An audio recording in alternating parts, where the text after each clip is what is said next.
ये अस्सलाम वालेकुम वरहमतुल्लाहि वबरकातुहू। ये देखा ना आपने, ये टेक्स्ट मिसाल के तौर पे उस फाइल में पेस्ट किया है।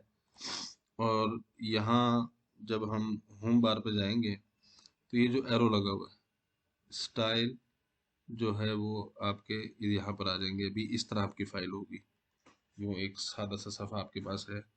और आप सबसे पहले इस एरो को क्लिक करेंगे तो ये एरो के साथ जो स्टाइल, ये सब तमाम स्टाइल है ना, ये वाले, ये यहाँ से इस जगह पर आ जाएंगे। अब इसको जितना आपने शो करना है कर ले। अब इसको हमने मसलन अपनी फॉर इसको एक आम बटन है ना, तो इसको नॉर्मल पे क्लिक करना है, ये नॉर्मल पे चला जाएगा।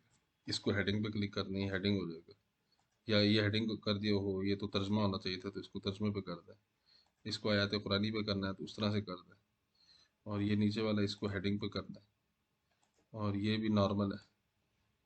तो इस तरह पूरी फाइल को, एक एक चीज़ को आपने इस तरह से सेलेक्ट करते चले जाना है।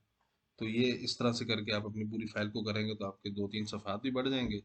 और उसके साथ ही आपने वो जो है ना फॉर्मेटिंग, इसके बाद अब फहरिस्त और मकालात बनाना आसान हो जाएगी। अच्छा, इसमें आपने ये ख्याल रखना है कि आयात को आयात के साथ, अहदीस को अहदीस के साथ सेट करना है।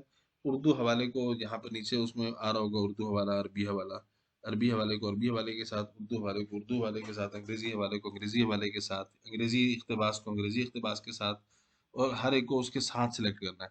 उसका फ़ायदा ये होता है कि जब हम मकाले के आखिर में हमें आयात चाहिए होती हैं, तो हम आयात को वहाँ पर इकट्ठा कर सकते हैं, अहादीस को अलहदा से इकट्ठा कर सकते हैं।